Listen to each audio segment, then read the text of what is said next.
Everyone आज चाहिँ हामीले इनर्जी इन एसएचएम भन्ने डेरिभेसन गर्दैछौँ।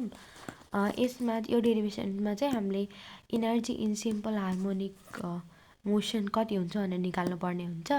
अनि हामीले यसको के अरे इनर्जी डिटर्मिन गर्नुभन्दा पहिला सुरुमा चाहिँ हामीले यो लिड गर्नुपर्ने हुन्छ, यो कन्सिडर गर्नुपर्ने हुन्छ कि बडी चाहिँ एसएचएममा छ, मतलब कि सिम्पल हार्मोनिक मोसनमा छ भन्ने त्यो कन्सिडर गर्नुपर्छ।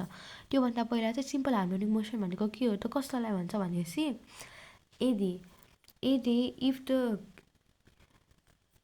एक्सलेरेसन is directed towards the mean position के यति लेखिदिन्छ नेपालीमा।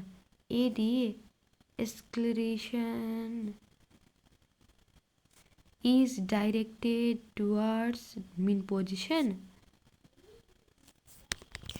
यो चाहिँ सिम्पल हार्मोनिक मोसनको डेफिनेसन हुन्छ। यदि चाहिँ acceleration directed towards the mean position, अब जस्तै यो फिगरमा हेरौँ त, यो फिगरमा मेन पोजिसन भनेको यो चाहिँ हो होइन, यो पाथमा चाहिँ यस्तो। अब एउटा सिम्पल हार्मोनिक मोसनमा यदि एउटा अब्जेक्ट छ भनेपछि चाहिँ त्यो अब्जेक्ट चाहिँ यसरी घुम्छ कि यहाँ जान्छ यहाँ जान्छ यहाँ जान्छ, जे भए पनि त्यो चाहिँ यहाँ मेन पोजिसनमा आउने ट्राई गर्छ क्या, बुझ्नु नि। त्यही भएर if the acceleration is directly toward the mean position and is directly proportional to the displacement from that position, र त्यो पोजिसनबाट चाहिँ डाइरेक्टली डिस्प्लेसमेन्टसँग डाइरेक्टली प्रोपोर्सनल छन् भनेपछि चाहिँ त्यो एसएचएममा हुन्छ। र हामीले यो डेरिभेसनमा इनर्जी निकाल्दा के लेट गर्नु पऱ्यो भन्दाखेरि चाहिँ यो बडी चाहिँ एसएचएममा छ भनेर लेट गर्नु पर्यो।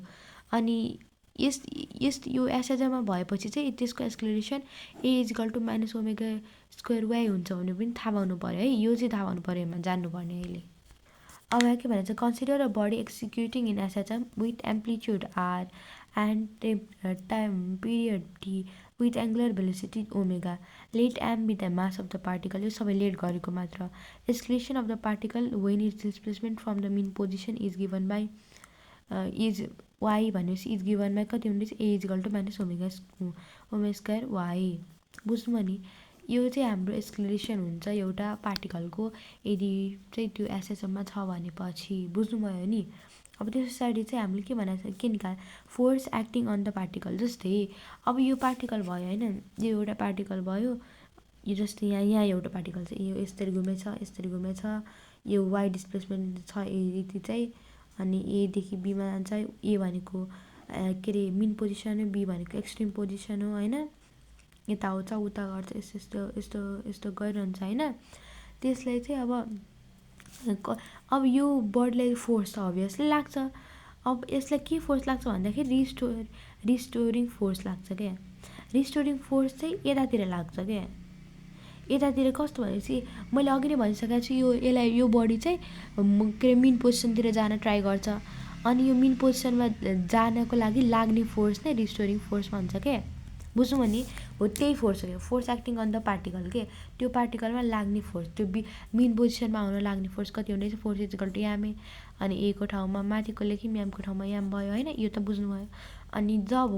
अनि त्यस पछाडि यति भयो होइन, हामीले के निकाल्नुपर्छ यहाँ, के निकाल्ने मतलब अहिले कसरी भन्दाखेरि फर्स्टमा गर्दै गएपछि जानिन्छ क्या।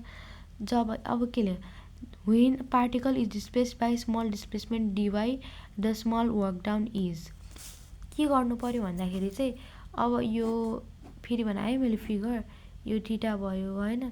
यदि यो पार्टिकल चाहिँ यो यहाँ जुन पार्टिकल छ यो चाहिँ थोरै डिस्टेन्स यतिसम्म डिभाइससम्म मात्रै गयो भनेपछि वर्क डन कति हुन्छ त, के अरे स्मल। अब जस्तै एउटा पार्टिकलले थोरै डिस्टेन्स कभर गरिरहेछ, डिवाई मात्रै कभर गरिरहेछ भनेपछि अभियसली यसको वर्क डन पनि कम हुन्छ नि त।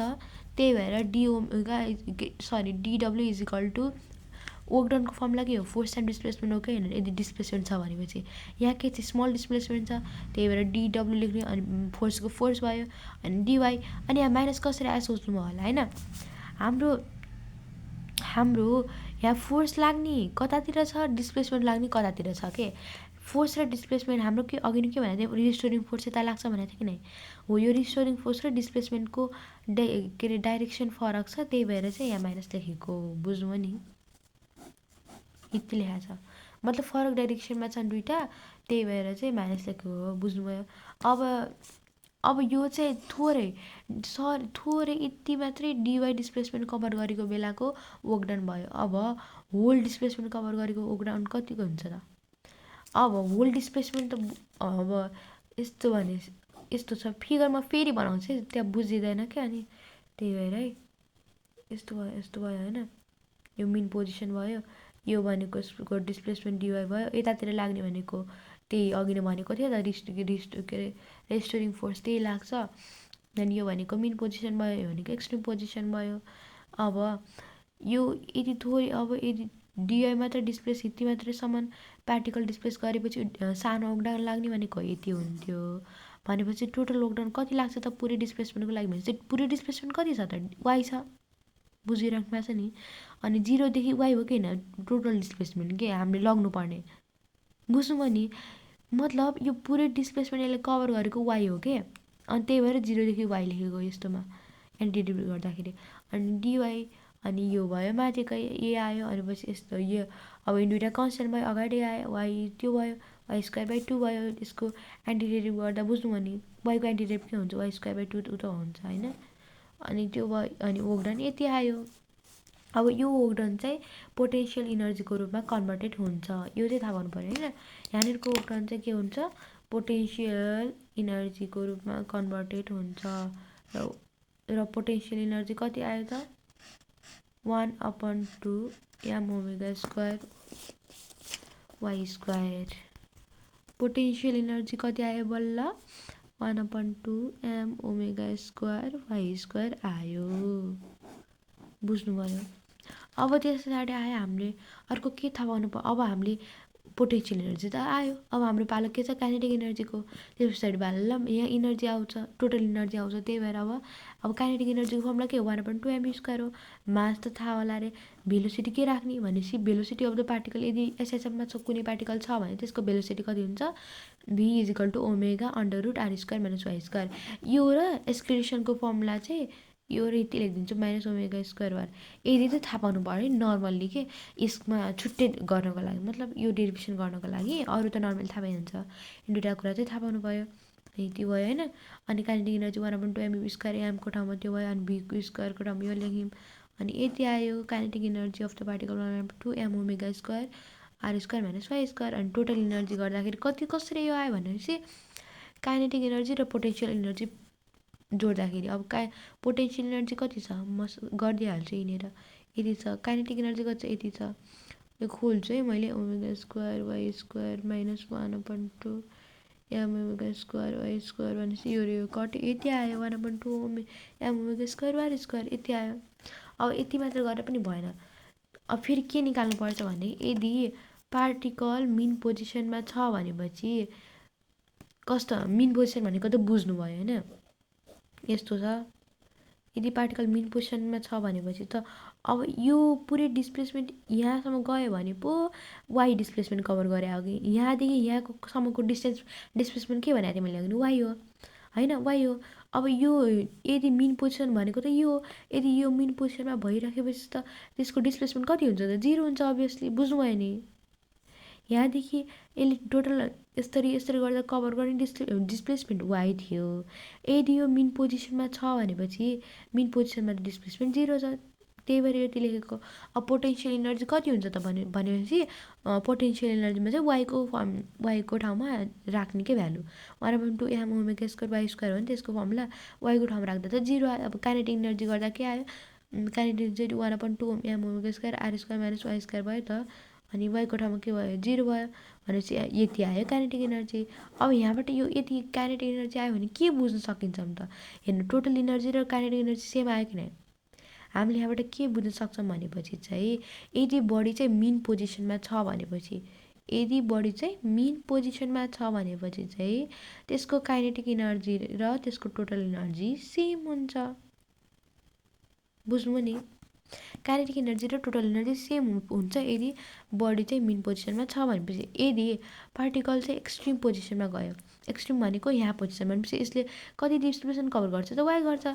अनि बुझ्नुभयो नि, वाइ = r, यो पुरै भनेको r हो नि त, एम्प्लिट्युड भनेको त्यही भयो 1/2 m। अनि त्यस पछाडि पोटेन्सियलमा वाईको ठाउँ पोटेन्सियल इनर्जीको फर्मुलामा अब वाईको भ्यालु राख्ने वाई इजिकल टु त आर छ किनभने चाहिँ एक्सट्रिम पोजिसनमा छ। यस्तो हुन्छ नि त एक्सट्रिम पोजिसनमा यो भनेको के हो एम्प्लिट्युड हो कि नै आर, त्यही हो कि वाई इजिकल टु आर, त्यही भएर आर भयो। अब 1/2 एम ओमेगा स्क्वायर कति थियो भनेपछि यसको फर्मुला पोटेन्सियल इनर्जीको फर्मुला के थियो वाई स्क्वायर, त्यो वाई स्क्वायरको ठाउँमा आर स्क्वायर आयो, बुझ्नुभयो नि, यति भयो। काइनेटिक इनर्जीको फर्मुला यो 1/2 एम स्क्वायर हो। अब आर स्क्वायरको ठाउँमा वाई स्क्वायर वाई स्क्वायरको ठाउँमा आर स्क्वायर राख्दाखेरि त 0 आउने भयो यहाँबाट। त्यो भनेपछि योबाट के बुझिन्छ त, यदि यदि बडी चाहिँ एसएचएममा भएर केमा छ भनेपछि एक्सट्रिम पोजिसनमा छ भनेपछि चाहिँ पोटेन्सियल इनर्जी र टोटल इनर्जी सेम हुन्छ। बुझ्नु भने यति हो यसमा बुझ्नुपर्ने कुरा के। अब यहाँबाट योबाट एउटा हामीले ग्राफ बनाउन सक्छौँ कि के हो ग्राफ बनाउन सक्छौँ त, यति ग्राफ, यो ग्राफ बुझ्नुहुन्छ कि नै हेर्नु त एकपटक। के हो भनेपछि यो भनेको के भयो मिन पोजिसन भयो। मिन पोजिसनमा चाहिँ यो मिन पोजिसन भयो अनि यो पोटेन्सियल इनर्जीको ग्राफ भयो, यो काइनेटिक इनर्जीको ग्राफ भयो। यो मिन पोजिसनमा चाहिँ पोटेन्सियल इनर्जी के छ त एकपटक यो फेरि हेर्नु त एकपटक यो ग्राफ, बुझ्नुभयो कि नै हेर्नु। यसमा के भनेको यो भनेको मिन पोजिसन हो, यो भनेको एक्सट्रिम पोजिसन हो। मिन पोजिसनमा के छ पोटेन्सियल इनर्जीको ग्राफ के छ कम छ, एक्सट्रिम पोजिसनमा एक्सट्रिम पोजिसनमा पोटेन्सियल इनर्जीको ग्राफ बढी छ। मिन पोजिसनमा काइनेटिक इनर्जीको ग्राफ बढी छ, एक्सट्रिम पोजिसनमा कम छ। यो के भन्न खोजेको भन्दाखेरि चाहिँ अघि नै हामीले त्यो डेरिभेसन गऱ्यौँ नि त, त्यहाँ के छ मिन, यदि पार्टिकल मिन पोजिसनमा छ भनेपछि पोटेन्सियल इनर्जी के भइरहेछ 0 भइरहेछ, काइनेटिक इनर्जी म्याक्सिमम भइरहेछ। यदि पार्टिकल चाहिँ एक्सट्रिम पोजिसनमा छ भनेपछि त्यसको पोटेन्सियल इनर्जी म्याक्सिमम भइरहेछ, काइनेटिक इनर्जी चाहिँ 0 भइरहेछ। यही चाहिँ भन्न खोजेको हो यो, यसमा अरू केही छैन, लाइक यति सिम्पल हो। यदि कुनै पनि डाउट छ भनेपछि चाहिँ कमेन्टमा गर्नु होला है।